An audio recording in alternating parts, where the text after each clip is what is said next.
Bonjour à tous et bienvenue pour ces 12 révélations sur la bande-annonce de The Avengers Infinity War, ou alors simplement The Avengers 3 pour les intimes.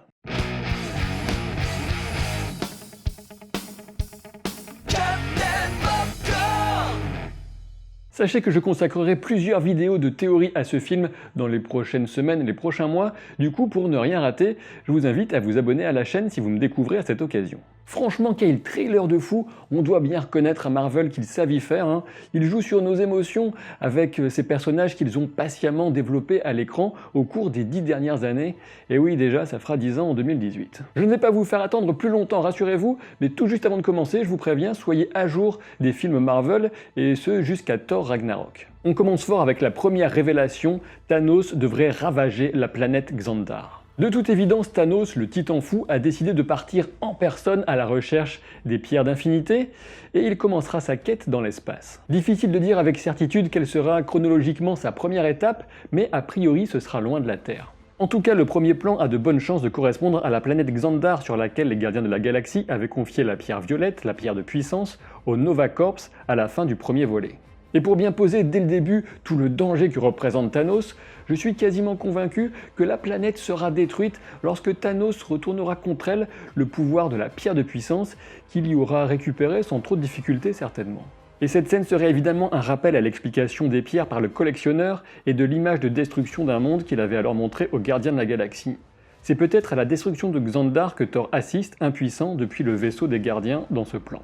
Et puis, l'air de rien, la destruction de Xandar pourrait bien annoncer une future introduction pour le personnage Marvel de Nova. En effet, il suffirait qu'un survivant des Nova Corps vienne rechercher sur Terre un successeur digne de ce nom. Deuxième révélation, les Avengers restent désunis et dispersés depuis Civil War. Dès la première image de Tony Stark, on entend le credo des Avengers tel que prononcé par Nick Fury dans The Avengers premier du nom. La voix de Fury commence, puis c'est Tony Stark, Vision, Thor et enfin Black Widow qui prononce la suite.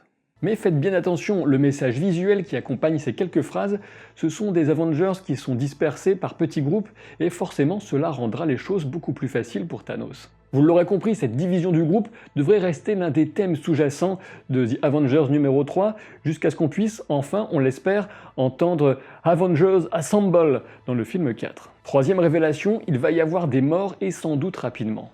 Revenons sur le plan de Tony Stark et la fameuse main. Nous sommes sans doute des millions à avoir inspecté cette image, mais il reste impossible de dire avec certitude s'il s'agit de la main de quelqu'un d'autre ou de sa propre main que le génie milliardaire tient contre sa bouche. Au début, j'étais convaincu que c'était bien la sienne, notamment à cause de la manche identique. Mais pourquoi une telle différence de saleté entre les deux mains? Et puis tout de même, la position est vraiment bizarre si c'est la sienne. Du coup, de mon point de vue en tout cas, la victime la plus probable serait carrément Peter Parker, alias Spider-Man.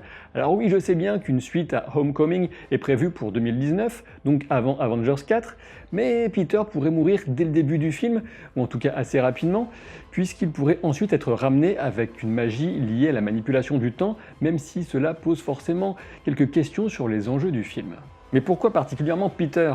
Eh bien d'abord parce que sa mort impacterait beaucoup Tony, qui se sentirait responsable, et ensuite il faut bien dire qu'il a de bonnes raisons de porter le même type de vêtements, puisqu'on découvre ensuite Spider-Man dans le costume que Tony lui avait proposé de prendre à la fin de Homecoming. Et cela dit en passant, au sujet de ces survêtements super high-tech, on a vraiment de bonnes chances de penser qu'il permettra aussi bien à Tony qu'à Peter de revêtir très rapidement leurs combinaisons et leurs armures respectives. Quatrième révélation, Hulk jouera le rôle qu'avait Silver Surfer dans les comics. En effet, le plan de Bruce Banner nous permet de comprendre qu'il s'est craché sur Terre, et pas n'importe où, pile dans le Sanctum Sanctorum, l'immeuble ancien du Doctor Strange à Greenwich Village, New York. Souvenez-vous de la scène de mi-crédit de Thor Ragnarok. On peut y voir le vaisseau spatial dans lequel les Asgardiens, avec Thor, Loki et aussi Bruce Banner, entre autres, se feront intercepter par un vaisseau de Thanos. Et il y a donc fort à parier que Thanos a vaincu Hulk et l'a balancé sur Terre et pas n'importe où, spécifiquement à cet endroit, comme un avertissement. En effet, dans les comics, le Silver Surfer arrive exactement de cette manière et il annonce affolé l'arrivée de Thanos qui risque de mettre en danger l'ensemble de l'univers. Quand on vous dit que quelquefois les colis sont vraiment balancés n'importe comment, ben voilà un bel exemple. Ensuite, le trailer nous montre la vie conjugale de Scarlet Witch et Vision, et ce dernier a pris forme humaine. Ne vous inquiétez pas, je ne vous compte pas ça comme une révélation. En revanche, en lien avec la troisième révélation, on se doute que Vision risque fortement de rejoindre la liste des victimes, puisque c'est la pierre de l'esprit qui est sertie à son front. Cinquième révélation, Bruce Banner va servir de lien entre les frères ennemis Steve Rogers et Tony Stark, alias Captain America et Iron Man. Et oui, dans un plan, Bruce est à New York, dans un autre, il est au Wakanda, le pays de T'Challa alias Black Panther. Il y est non seulement en présence de Scarlett Johansson, Black Widow, mais aussi avec un morceau de bras de l'armure Hulkbuster de Tony Stark. Et quand on réfléchit un peu, il est logique que Bruce serve de lien puisqu'il était dans l'espace pendant les événements de Civil War. Il faut bien dire que Hulk est bien trop balèze pour qu'il puisse prendre part à ce type de petite guéguerre interne, et donc ce sera bien pratique de l'avoir puisqu'il est resté pote avec un peu tout le monde. À ce sujet, il faut quand même noter que le plan de Wong, Strange, Banner et Stark devant l'escalier nous révèle que Tony a toujours en sa possession le vieux téléphone que Steve Rogers lui avait envoyé à la fin de Civil War en cas d'urgence. Sixième révélation, Black Widow est blonde. Non, je déconne, c'est pas une révélation. Enfin, c'est vrai, elle est vraiment blonde, hein. D'ailleurs, je trouve que la couleur rousse lui va un peu mieux, mais bon, c'est d'un point de vue personnel. Sixième révélation, pour de vrai cette fois, le temps va jouer un rôle central dans le scénario de The Avengers 3 et 4. Écoutez bien, c'est Thanos en personne qui l'annonce. Et oui, prêtez l'oreille, la toute première phrase prononcée par le titan fou dans la bande-annonce commence par « In time » et elle évoque l'inéluctabilité du destin, ce qui est évidemment en lien avec les morts que j'ai évoqués précédemment. Et oui, avec des pouvoirs aussi puissants en jeu, on peut s'attendre à des lignes de temps différentes, des boucles temporelles, des retours en arrière, des univers parallèles même, et que sais-je, il va y avoir des tas de trucs bizarres. Sur ce, le trailer continue et nous montre de façon plutôt cool que Spider-Man a bien son Spider-Sense qui le prévient du danger quand l'espèce de portail apparaît dans le ciel de New York. Franchement, il met pas les poils ce trailer. Septième révélation, bien sombre je vous préviens, l'Ordre Noir va faire du dégât. L'Ordre Noir, ce sont les sbires très puissants de Thanos qui vont l'aider à accomplir sa quête des pierres d'infinité, et le premier membre de l'Ordre Noir qu'on voit à l'écran n'est certainement pas celui que vous croyez. Et oui, même si le montage veut nous faire croire que c'est Loki qu'on voit marcher entre ses cadavres, il s'agit en réalité de Ebony Maw. J'en suis sûr grâce à la forme de ses bottes et de son pantalon bouffant que j'ai comparé avec la statue qui avait été précédemment révélée par Marvel dans une expo. Ebony Maw est un génie de la manipulation mentale et de l'influence, et il pourrait s'avérer un adversaire redoutable, notamment pour le Docteur Strange. Pour revenir au trailer, ces corps sont ceux des Asgardiens et sans doute de quelques gladiateurs rescapés qui accompagnaient Loki dans le vaisseau volé au Grand Maître à la fin de Thor Ragnarok. En effet, le tatouage sur le bras de l'homme permet de l'affirmer avec certitude. Vous l'avez déjà deviné, cela signifie que les troupes de Thanos et sans doute le Titan en personne ont abordé le vaisseau et ont foutu une sacrée dérouillée aussi bien à Thor qu'à Hulk. Mais alors la question que tout le monde se pose, c'est que fait Loki exactement? De toute évidence, il offre le Tesseract, la pierre bleue de l'espace, à Thanos. Il faut se rappeler que Loki avait une sacrée dette envers Thanos depuis le premier Avengers suite à son échec. Forcément, on se demande si Loki ne fait que marchander pour sauvegarder sa propre vie, à la base c'est quand même un sacré égoïste, ou alors s'il essaie aussi de sauver les quelques éventuels survivants du vaisseau, et oui, il a peut-être évolué à la fin de Thor Ragnarok. Mon ressenti personnel, c'est que Loki fera partie de la liste des victimes de Thanos. Pour ce qui est du reste de l'Ordre Noir, le trailer nous montre Proxima Midnight qui lance son arme contre Captain America, qui non seulement l'esquive mais la rattrape au vol, heureusement pour lui d'ailleurs vu les dégâts qu'elle peut causer. Et dans la scène de Vision en mauvaise posture, c'est le pied de Corvus Glaive qui le cloue au sol et le bout de son arme qui approche de sa pierre d'esprit. Pas de signe en revanche pour l'instant de Cull Obsidian,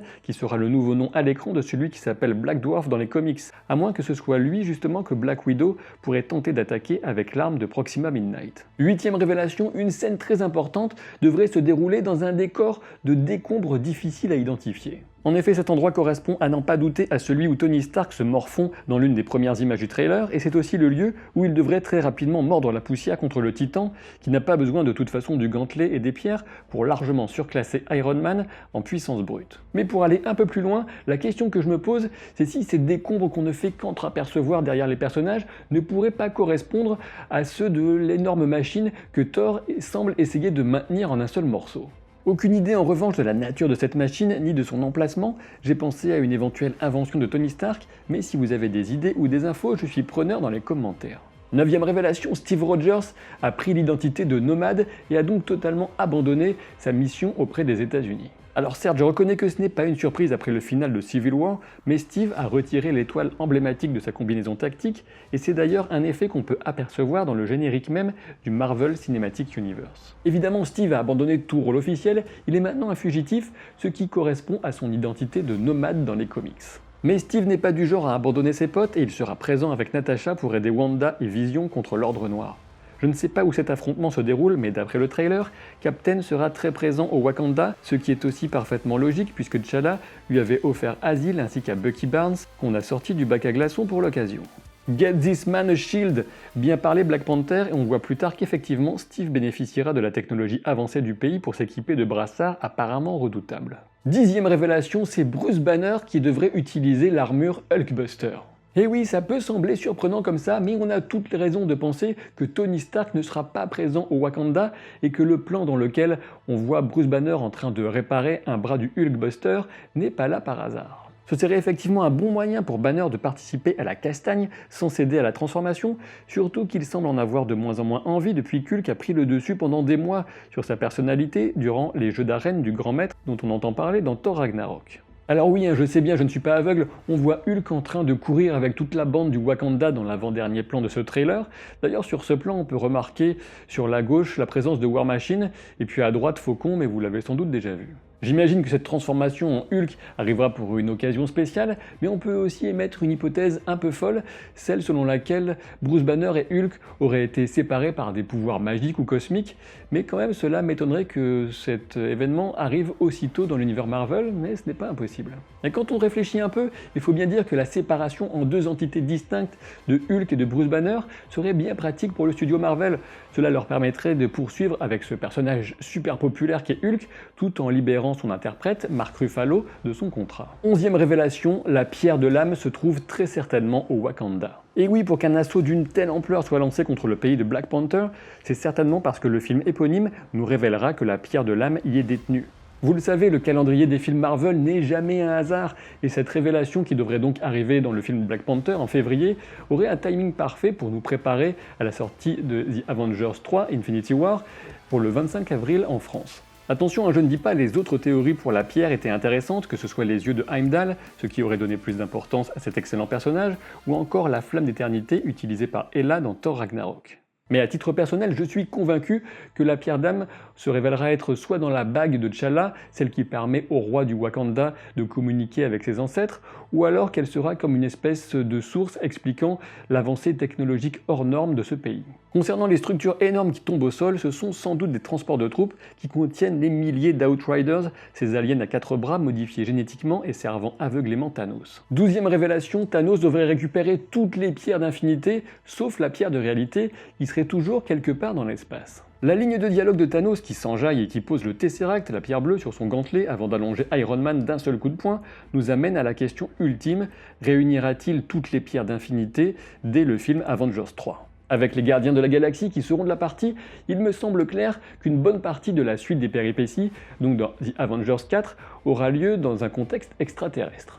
Et pour comprendre comment et pourquoi les gardiens récupéreront un Thor inconscient flottant dans l'espace, on peut supposer qu'ils sont déjà en train de suivre Thanos depuis qu'ils l'ont vu détruire Xandar. Ce qui expliquerait pourquoi ils sont à proximité lorsque Thanos et ses troupes détruiront le vaisseau des Asgardiens. Et tout l'enjeu pour les héros qui auront survécu à The Avengers 3 sera de retrouver la pierre de réalité avant Thanos et aussi de comprendre la façon de le vaincre, sans doute avec l'aide de Captain Marvel et peut-être même d'Adam Warlock, mais cela fera l'objet d'une prochaine vidéo. Je dois dire que j'ai quand même encore un doute sur une pierre en particulier, la pierre du temps. Est-ce que Thanos va vraiment mettre la main dessus? Parce que si c'est le cas, il semble difficile d'imaginer comment le Docteur Strange pourrait manipuler le continuum espace-temps pour permettre de sauver certains héros et d'effacer certaines morts. Dans de prochaines vidéos, je vous parlerai des probables motivations de Thanos, des moyens qui pourraient exister pour le vaincre, ou encore des personnages qui pourraient mourir, en tout cas disparaître pour de bon, à la fin de The Avengers 4. Si cette vidéo vous a plu et elle a demandé un énorme travail, je vous invite à laisser un pouce en l'air, à la partager et donc à vous abonner à la chaîne. Et je vous dis à très vite.